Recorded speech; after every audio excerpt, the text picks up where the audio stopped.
So, for some reason, the phone quit recording right after the Justin Bieber problem. So, what I'm going to do is I'm going to piece together some videos from earlier semesters that will cover that same material. In that lecture, we had introduced the idea of vectors. That there was the idea that you have the number 3, you can have 3 students, those are scalars, those are magnitudes. What vectors are magnitude and direction. It's not going to accept it. Magnitude and direction, and that these two are divided into 2 types, component and polar. And one of the things that I believe in is you guys haven't taken a physics test before, many of you, and are quite new to it. So the Physics 213 test is very much a standard type test. You pretty much know what's going to be on the test from the very beginning. And the vectors addition problem is always on the first test. It's going to be on it. So vector addition, taking 2 vectors and putting them together, is going to be on the test. In fact, it's going to be in a lab coming up soon, and just be prepared for it. The component vector is an example of a component vector. You get a letter or a symbol with this half arrow that designates it as a vector. And then you can have these things. And its form is you have a number or 2 numbers, one relating to an X, one relating to a Y as the horizontal and vertical component. And these are hats, which are unit vectors. They're a length 1, and they either run all vertical or all horizontal. So one of the 2. In polar vectors, you have a magnitude followed by a direction. And we understand that the instructions for a component vector are that you move in one particular direction in the horizontal, you move one particular direction in the vertical, and that will give you your vector. With a polar vector, you aim at a particular direction and then you move forward. Now, in these types of vectors, there is the instant conversion vector, and in the test there will be an instant conversion vector as one of the vectors to add together. Instant conversion vectors, you could tell because in a component it's either only X or only Y. For polar,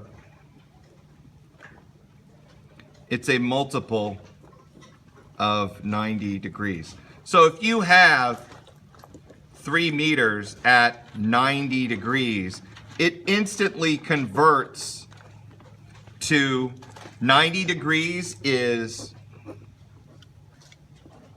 pure vertical. So this becomes 3y hat meters. And just as you can go from a polar to a component vector, if you see 3y hat meters, that means you can instantly convert it to 90 degrees. So for these types of vectors, for the instant conversion vectors, it should be an instant conversion. So if I had negative 2y hat, what angle is that? Negative 2y hat.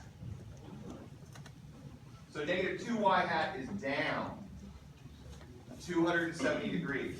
So negative 2y hat becomes 2 meters at 270 degrees. If I said 2 meters at 180 degrees, what would that be? It'd be what? 2 meters at 180 degrees. Negative 2x. Because negative x is, well, from your perspective, is in that direction. That's 180 degrees. So negative 2x is 2 meters at 180. So the minus goes away because it's 180 degrees. So these instant conversion vectors should be instinctual. You should be able to instantly go back and forth. It's a waste of time to use a calculator for these things.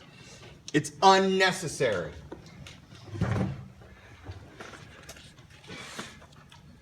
Now there are, in the problem set that's being handed out today, there are little vectors that are tricky vectors. And these are vectors that are a little bit different than the others. A standard vector, which will be the vectors that are used on the test. The standard vector, the theta, is always greater or equal to 0 or less than 360. So occasionally tricky vectors will be greater than 360. A standard vector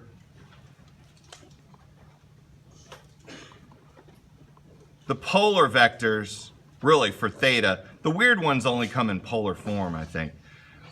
The magnitude is less than 0, or the distance is less than 0. Magnitude implies less than 0. So the tricky vector could have negative values for the distance. And let's go over some of the tricky vectors. So you could have negative 2 meters at 0 degrees. So let's take a look at just 2 meters at 0 degrees. 2 meters at 0 degrees is simply this. You aim yourself at 0 degrees and you move forward 2 meters. So aim at 0 and then forward 2 meters. For negative 2 meters at 0 degrees, it's aim at 0 and move backward 2 meters.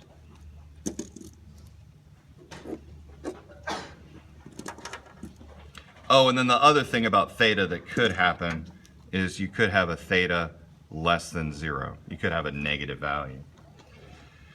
So look at what we did here. In one case, if that is 0 degrees, 2 meters at 0 degrees is me just going 1, 2, aimed at 0. Negative 2 meters at 0 degrees means I aim at 0 and I move backwards 2 meters.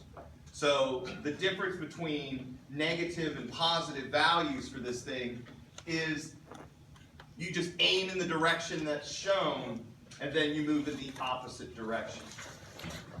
Another thing that could happen is you get 2 meters at 90 degrees versus 2 meters at minus 90 degrees. So for 2 meters at 90 degrees, you move 90 degrees counterclockwise and then you move forward 2 meters because now you're pointing up. For negative 90 degrees, positive values are counterclockwise. Negative values are clockwise. So negative 90 means you point in the negative y direction and you move forward in that direction. So those are the differences between those two. So 2 meters at 90 degrees means I just turn 90 degrees counterclockwise and then move forward. 2 meters at negative 90 means I move 90 degrees in the negative direction and then I move forward. So there's another thing. There's also the double negative, which means negative 2 meters at negative 90 degrees. So the negative 90 degrees means you aim in the negative 90 degree direction. So positive 90, negative 90, 0 degrees, 0 degrees. So now if I was to say 2 meters at negative 90, I would move like this. But this is negative 2. So I go backwards. So negative 2 meters at negative 90 degrees is equal to 2 meters at 90. You get to the same place.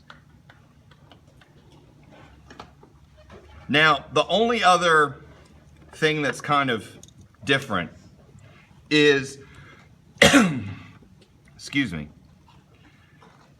when you have 2 meters at 540 degrees,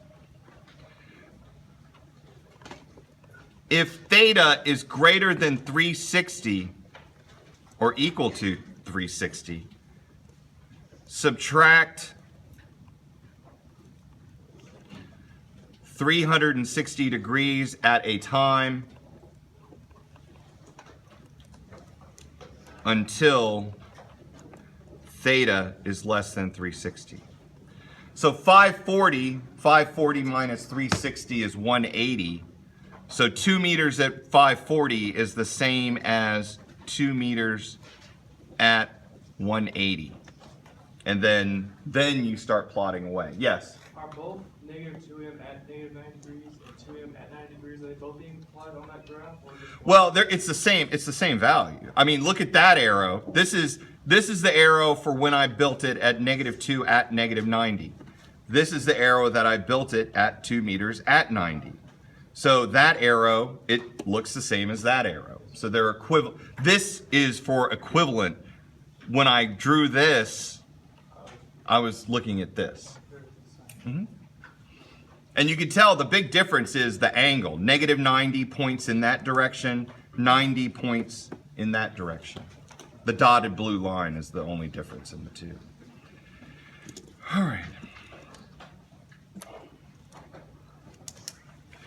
Now that we've covered the tricky vectors, now that we've covered the instant conversion vectors and what it means to have a vector to begin with, what we're going to do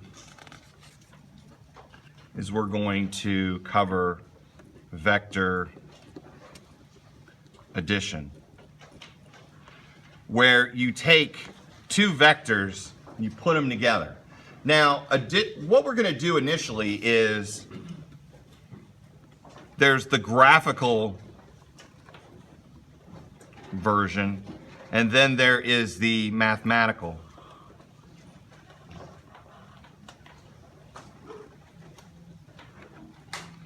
The graphical way of adding vectors is just to get a ballpark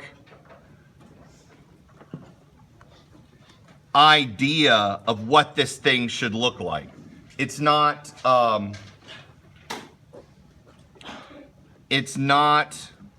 100% accurate. You just get an idea about what this thing should look like. The mathematical way of doing it is, I mean, it's 100% accurate within reason. There is rounding errors and stuff like that, but it's as good as you can get. The whole idea of doing it graphically, you need to remember tip to tail.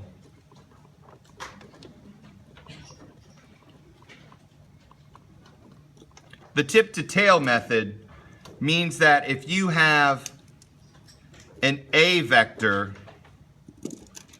and you add it to a B vector, you're gonna get a C vector. And that's how vector addition is written out, or initially described as. The A vector, what you do is you draw the A vector out, and then that's the tip of A.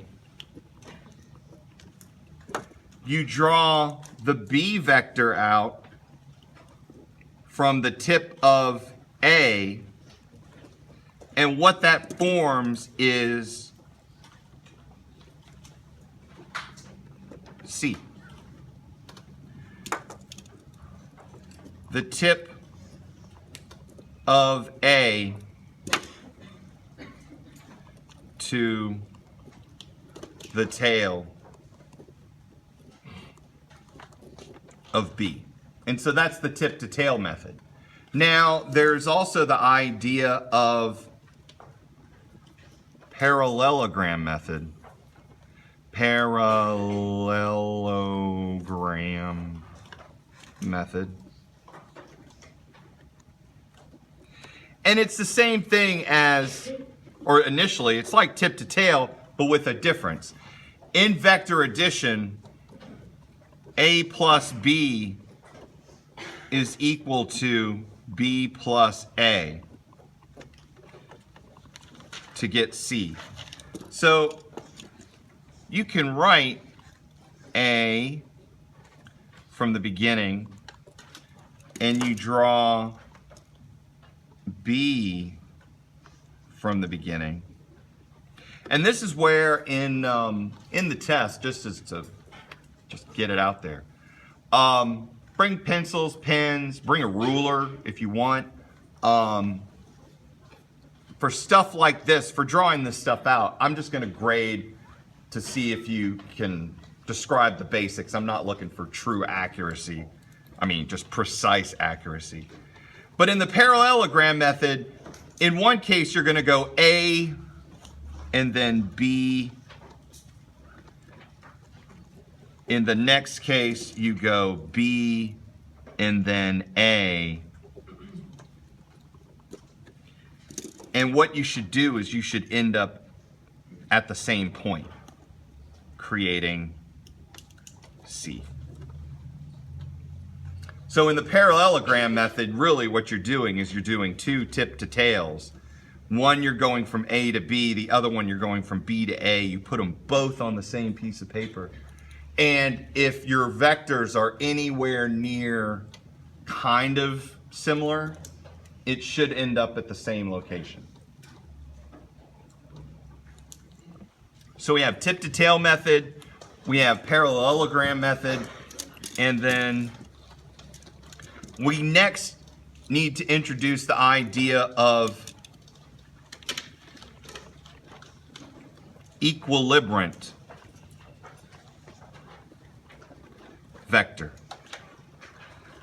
When you take two vectors and you add them together, like in this case, A and B, B and A and B, you get C.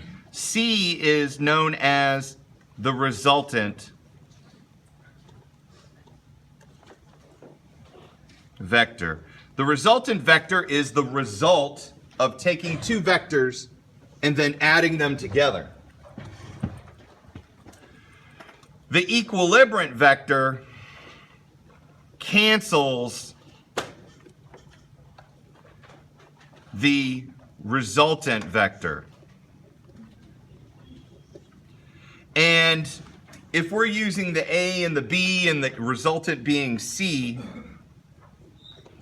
if D is the equilibrant to C, then C plus D is equal to 0. So if C and D are opposite of each other, if one is the resultant and the other one is the equilibrant, you add them together, poof, they're gone. And you can say that C is the negative of D. It is the opposite. So in this particular case, we've shown that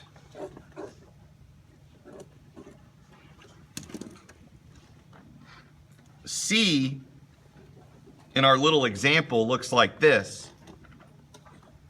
If C is going up and to the left, then the equilibrant is going down and to the right. Same magnitude as C, but 180 degrees around. So it's merely just pointing in the other direction. So as an example, if C was 3 meters at 100 degrees, the equilibrant D would be 3 meters at 280 degrees.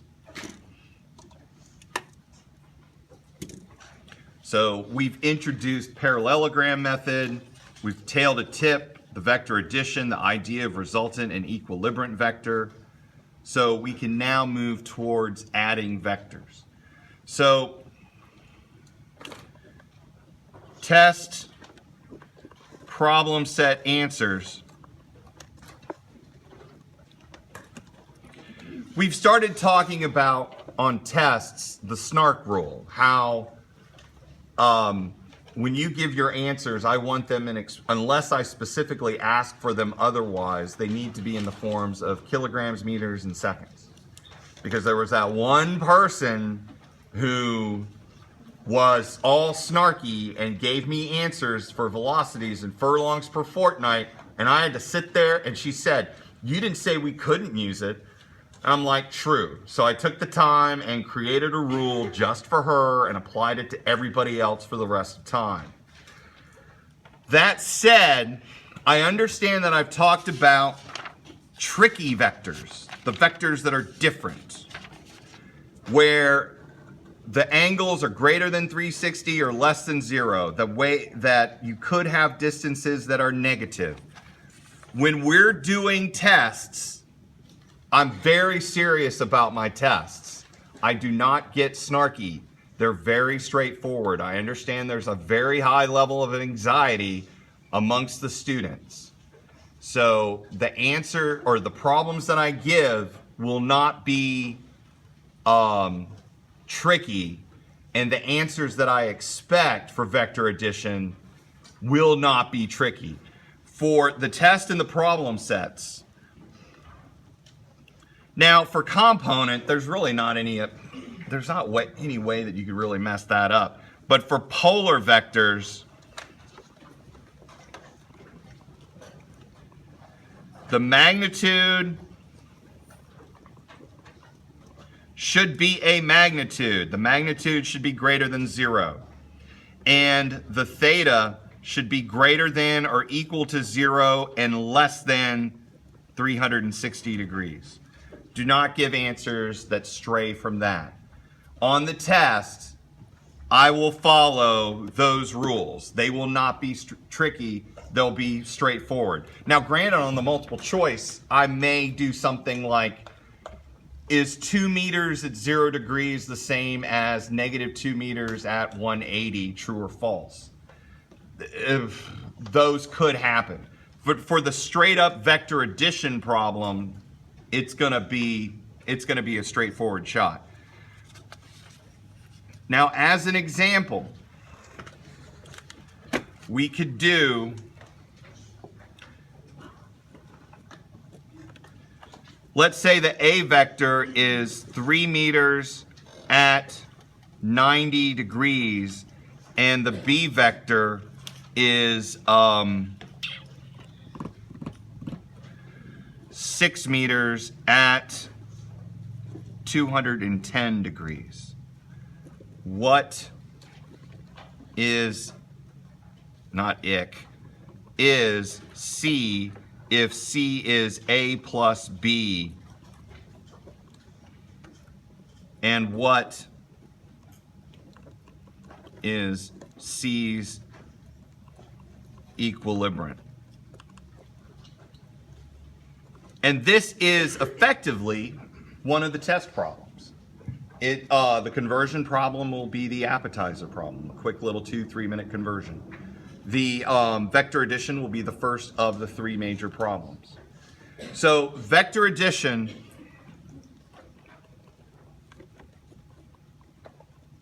follows the same pattern. Break them,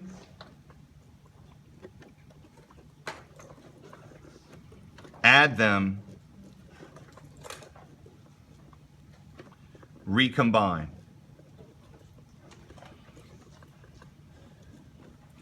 Vector addition has 3 steps as far as I'm concerned. Break them, add them, recombine. The 3 steps: break them, add them, recombine. When you say things 3 times, that's kind of binding. It means it's very important. So what does breaking them mean? Break them. Convert all polar vectors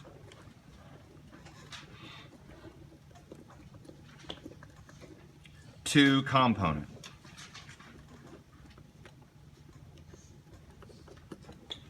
So there could be a quick problem where you have 2 vectors where neither of them are in polar notation. You can just skip the first part. But like this, they are in polar notation. Why? Because they got a magnitude and they got a direction. That's why. With these angles, when I looked at the vectors or first thought them up, obviously on the test, one of these vectors is going to be an instant conversion vector, just to see if you can recognize it and save a little time. Is which one, A or B, is an instant conversion vector? It's A. And how can you tell that A is an instant conversion vector? 90 degrees. It could be 90, 0, 180, 270. One of those 4. So 3 meters at 90, at no point in converting this polar angle to a component should you use a calculator. If you pull a calculator out, I'm going to be like, no, don't do that. So what is this component vector? 3y hat. That's it. So 3y hat. And if we're being fancy about it, parentheses, meters. And you could, I mean, if you want, 0x hat.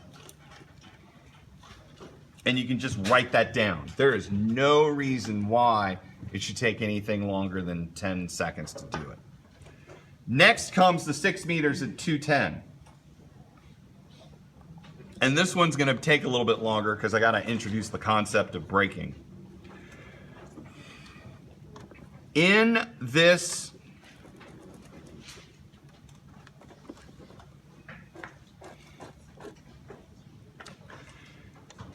way of vector addition, I've taught 213 close to times, and what I've come to learn is I have to streamline the teaching of this material in the most efficient way possible. And so I've chosen a particular way to do things.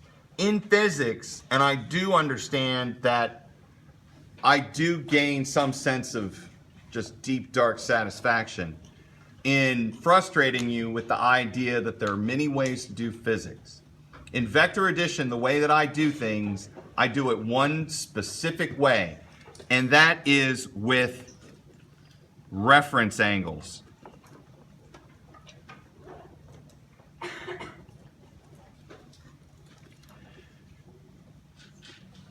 Reference angles, absolute angles are like these. They're the answers that you give me. They're the questions that I give you. It could be a number between 0 and 360. Oop.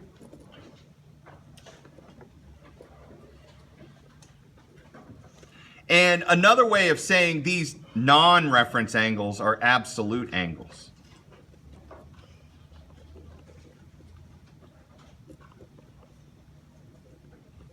And sometimes to differentiate them between the reference angles, you write theta sub A. Now for reference angles have a very specific range. The reference angle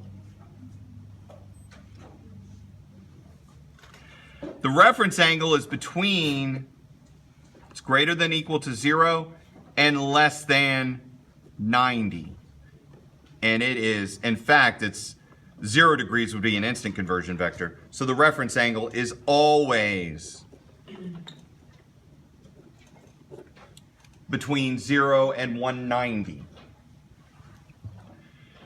In these 4 quadrants, Did you say 190 or 90? I said, I'm not sure, it should be 90.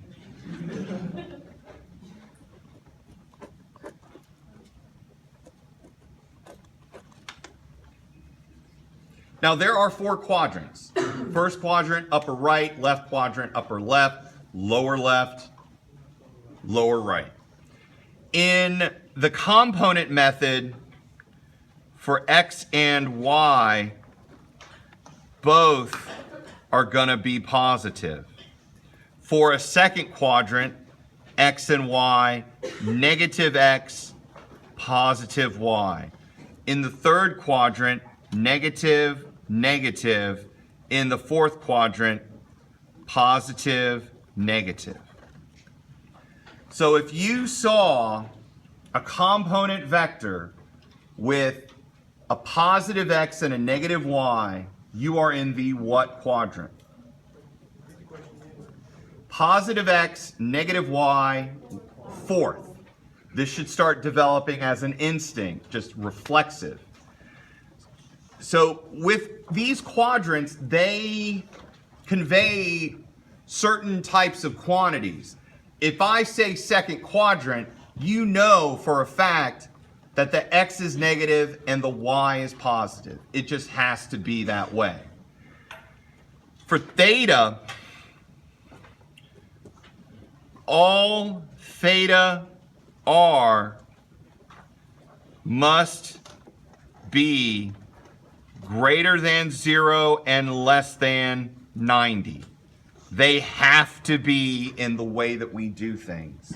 However, theta A must be greater than 0 but less than 90.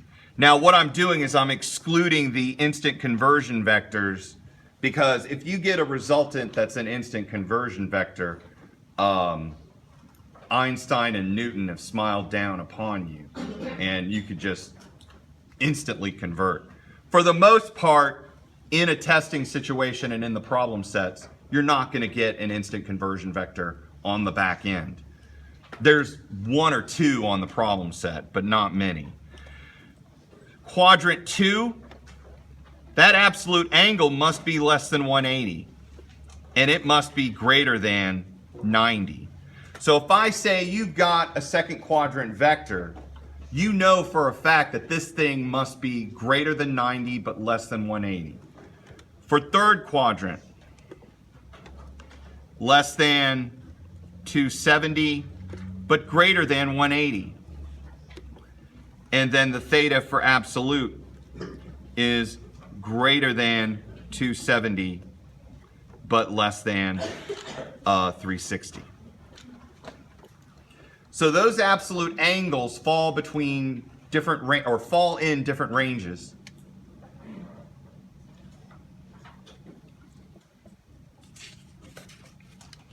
So now we're still talking about breaking generic vectors that are non-instant conversion. When you're drawing these vectors, and as an example, we'll have 6 meters at 210. So 6 meters at 210 is a third quadrant vector. 6 meters at 210 lets me know that I've got an angle between 180 and 270, so it's third quadrant. Third quadrant means that the x and the y components, when I finally get around to writing the vector, are both going to be negative. And what I'm going to do is I'm going to look at 6 meters at 30 degrees, 6 meters at 150, and then I'm going to do 6 meters at 330.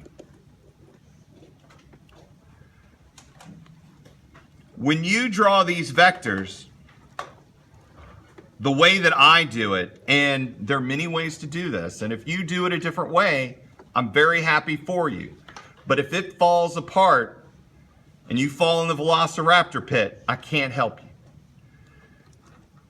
When you draw these vectors, you draw them x and then y. You draw them x and then y. You draw them x and then y. You draw them x and then y.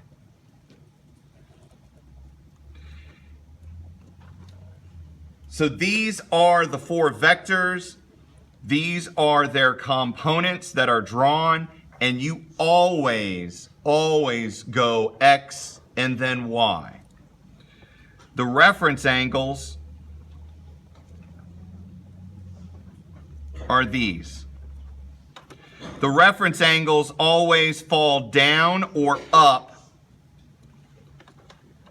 from the x-axis. They either rise up from the x-axis or they fall down from the x-axis. And so I'm not sure if anyone else has called it the way that I've called it. I think of it as this is the vector butterfly. All 4 quadrants are represented with their reference angles and their component vectors drawn. With these 4 vectors,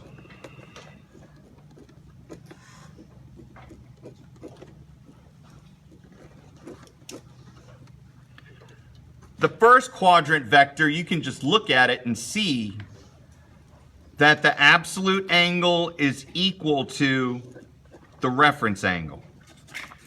When you have that first quadrant angle that's marked like theta A is equal to theta R. And there really isn't. You see a first quadrant vector, you should be very happy because it's a very simple thing. Theta is between 0 and 90. Theta A, theta R, both between 90. Both your components are positive. Everything is awesome. For a second quadrant, that's my sample second quadrant vector. The absolute is this. And the theta R is that. So what you can see from a second quadrant vector is that theta A plus theta R is equal to 180. So you could solve for theta R. or theta A. Theta A, 180 minus theta R. Theta R, 180 minus theta A. So you can do a second quadrant vector in that way. If you've got a third quadrant vector,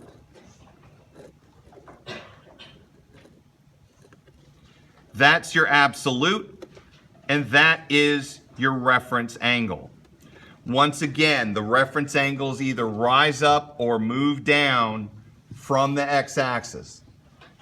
And what you can see from here for a third quadrant is that theta A is equal to 180 plus theta R. And theta R is equal to theta A minus 180. So for each of these quadrants, the reference angle and the absolute angle are different in the way that you combine them, form from one to another, and so on. For 4,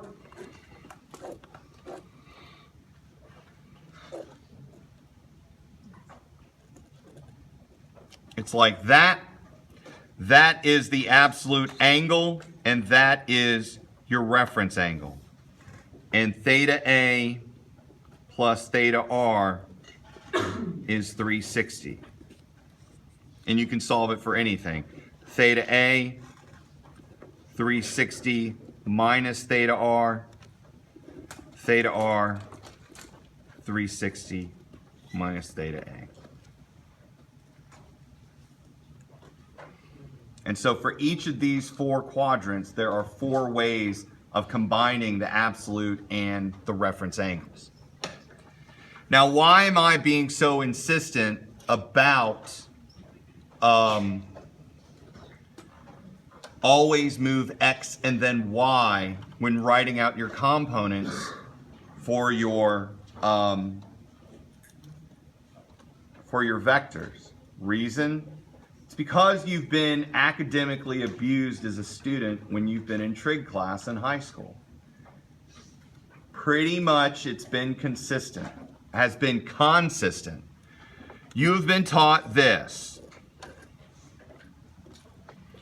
For theta, for x, for y, for hypotenuse, you've been taught that sine is, or sine of theta is always y over h, and that cosine of theta is x over h. You've been taught that from the very beginning. That's wrong. The true definition of sine is that it's opposite over hypotenuse. If I asked for theta prime, if I looked for that theta, sine of theta is not y over h. Sine of this theta is x over h, or opposite over hypotenuse. Cosine, adjacent over hypotenuse, and tangent of theta is opposite over adjacent. And where did I learn? And what I've figured out is that when you put all the letters together, there are many mnemonics.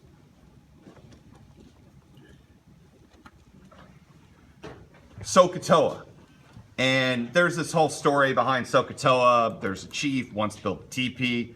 Chief SOHCAHTOA, and then he gets his builders to build it. And they talk about all the signs, and this is the mnemonic. Where did I learn this mnemonic? Beverly Hills 90210, the original, not that hack remake. I was sitting there as a grader in grad school, and I'm just sitting there. I never heard of this before. Sitting there, for some reason, Beverly Hills 90210 is on the TV. Don't judge me. And one of the characters, the senior's teaching the freshman trig, and goes over this whole SOHCAHTOA thing, and I sit there and I go, oh my goodness, Beverly Hills 90210 is educational television. And so you got to give them some credit.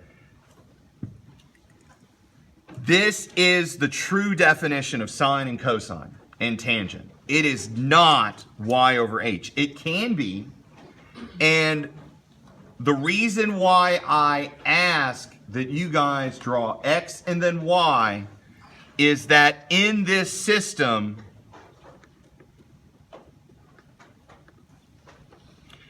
in the reference angle, and sometimes I write angle as that, in that reference angle system,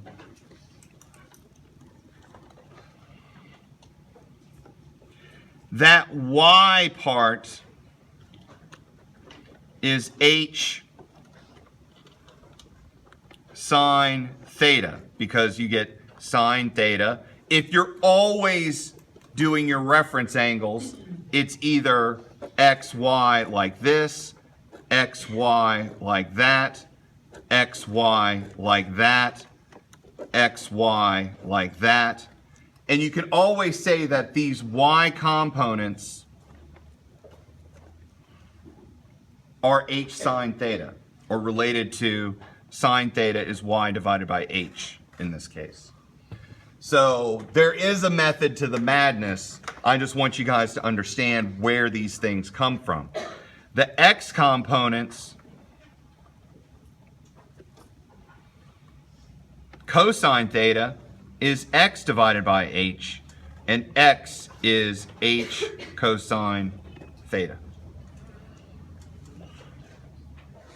So in the vector butterfly method in the reference angle procedure, you can use these two expressions. Now, the way that to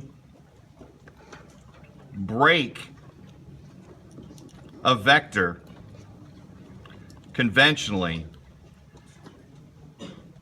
find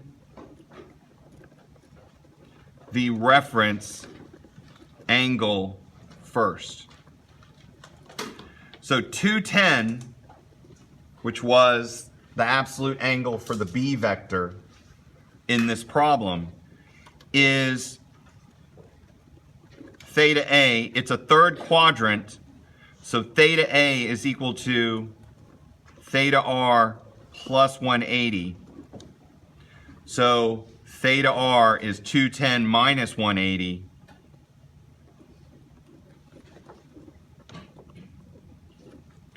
And that is equal to 30 degrees. So the reference angle for this is 30 degrees.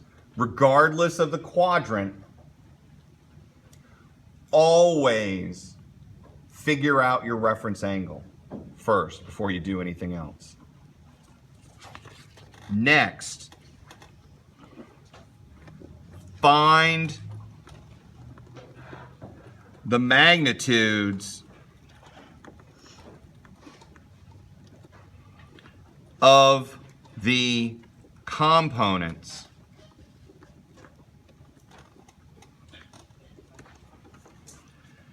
find the magnitudes of the components. Magnitudes of the components. Oh no, he's talking in threes again. Yes. In this vector, the B vector, and it's one of the reasons why I picked the third quadrant for the B vector, is you've got bx, x hat, and by, y hat. And you know, because it's a third quadrant, that bx and by are going to be negative. They're both going to be less than 0 because it's a third quadrant. One of the foundations for how I teach is that the calculator is a tool. It is not a student. The student is in control, not the calculator. I want your brain to tell me what's going on. Don't let the calculator do it. It is the calculator, and I'm stressing this because there was one. Students do dumb things, but students are not dumb. calculators are quite capable idiots. They are very good at doing very simple things. And don't think that I said that you're an idiot, because someone actually thought I did. And I was like, no, it's not it. The calculator is the thing. You need to tell it what to do. You are in charge. The way that I teach these things is y, which is equal to h sine theta, and x, which is h cosine theta. Those h's is equal to the magnitude of the polar vector. So in this case, h will be, what did I say? 8, 6? 6. It's going to be 6. Theta mentioned here is going to equal to those reference angles. So y is equal to 6 sine 30, which I like to pick 30 a lot because sine of 30 is 0.5 or 3. X is 6 cosine of 30. 6 cosine 30. I haven't figured out how to memorize that stuff yet. 6 cosine 30. And I write these out a little bit more. 5.196. Y is the absolute value of by, and x is the absolute value of bx. Y and x should always be greater than 0. Always, always, always. A lot of times your calculator will get it right to put the negative signs in. But what I need you to understand are why the negative signs go in there. Question. Where did I get the what? The 3? 6 sine 30 degrees is 3. Okay. I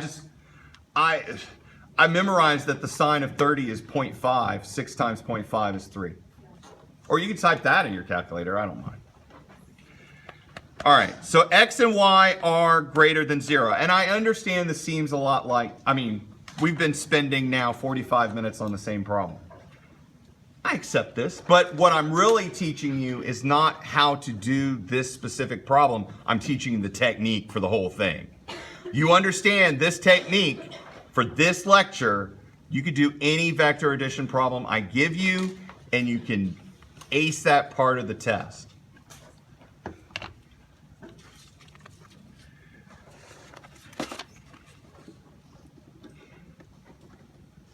So if y is equal to 3 and x is equal to 5.196, and I really should have written them around, then b is equal to negative 5.196 x hat minus 3 y hat meters. Where did the negative signs come from? Logic. The gland between your ears declared the reference angle was 30 degrees, the absolute angle was 210. It's a third quadrant vector. The x and y component should be negative. I just put a negative sign in front of the y and the x. Done. So bx is negative 5.196 and by is negative 3.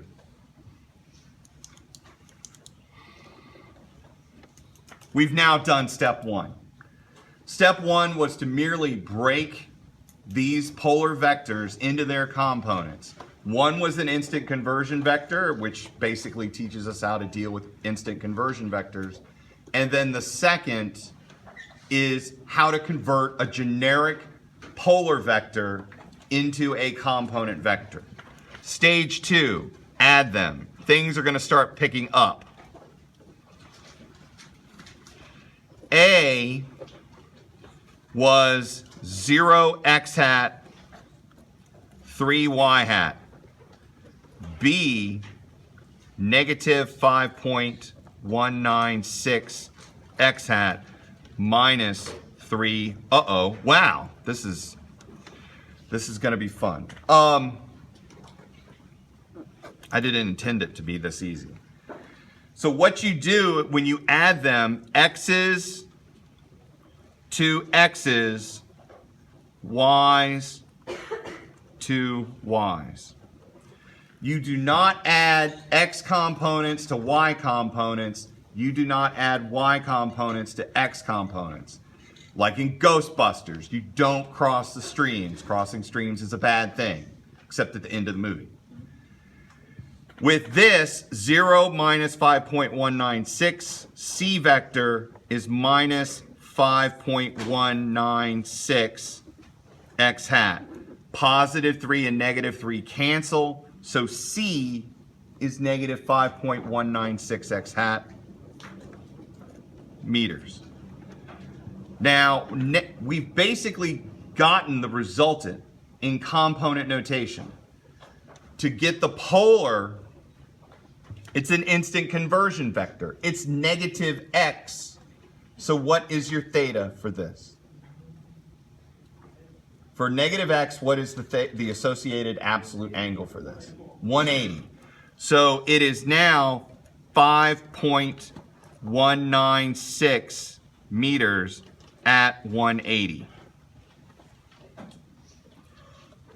To draw it out, just looks like that. So negative 5.196 x hat is the same thing as rotating 180 degrees and then moving forward 5.196. The d vector is, you just flip the signs. 5.196 x hat meters. So for components, all you do is just flip signs. For the polar, you just rotate.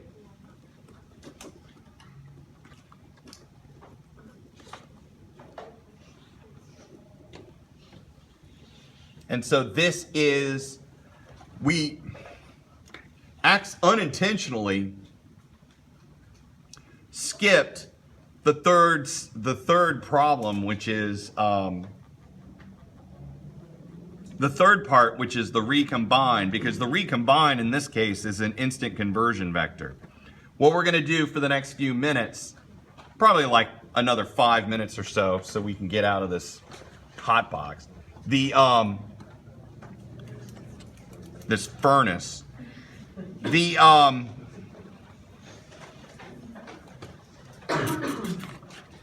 we're going to take a polar vector, or I'm sorry, I'm going to give you a component vector, and then we're going to convert it into polar. And we're going to do it a couple, maybe once, or at least once, possibly twice. So 3 meters at 200, oh, I'm sorry, going the wrong way. Let's say instead of C being this, C was minus 5.2 x hat plus 3 y hat, for argument purposes. So with a negative x and a positive y, what can you say about which quadrant this is in? It's second. So because it's second, what should the absolute angle be between? 90 and 180. Trick question. What should the reference angle be? Or what's the range? I'm not asking you to give me a specific number, but just what's the range? 0 to 90. It's a trick question because it's just, I mean, there's nothing else. So when you recombine,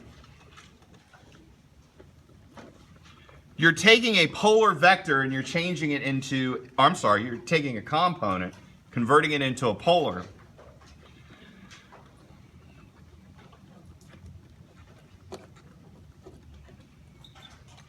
What do you need to do first when you convert a component to polar? First, draw it. Draw it out. Always draw X first, then Y. Exactly the way that we did it when we were breaking it down. So negative X, positive Y, and I'm not looking for accuracy, I just need something to guide me. So that is C. That is the magnitude of C vector. This is your X, which in this case will be 5.2. X is the magnitude of CX. So it is 5.2. And then Y is the magnitude of CY, which is 3. So you want to write those out. That C and this is theta R. Now C is easy to figure out. It's just Pythagorean theorem.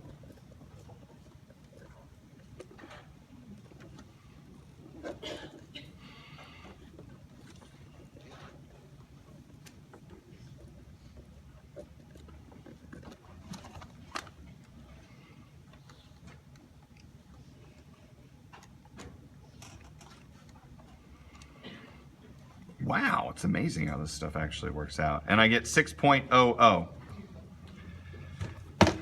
I'm not intentionally getting this. I guess my subconscious is sneaky. That's the magnitude. You just take the Pythagorean theorem, you calculate the hypotenuse of the X and the Y, and there you go. Theta R. Because we always draw X and then Y, inverse tangent of opposite over adjacent, or in this case Y over X, is equal to our reference angle. So inverse tan of Y, which is 3, X, which is 5.2,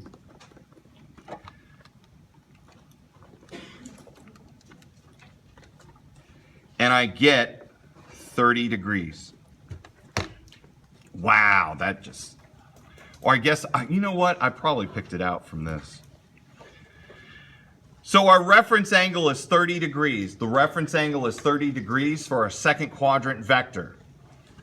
If theta R is 30 for a second quadrant vector, the absolute angle is equal to 180 minus theta R, or 180 minus 30. Or 150 degrees. So in this case, C, which is equal to negative 5.2 X hat plus 3 Y hat, is also equal to 6 meters at 150 degrees. That's a demonstration of how recombining vectors goes. Is there anything? The D vector, if that is the equal, or I'm sorry, if that's the resultant, then the equilibrant is 5.2 X hat minus 3 Y hat meters. It's a fourth quadrant vector.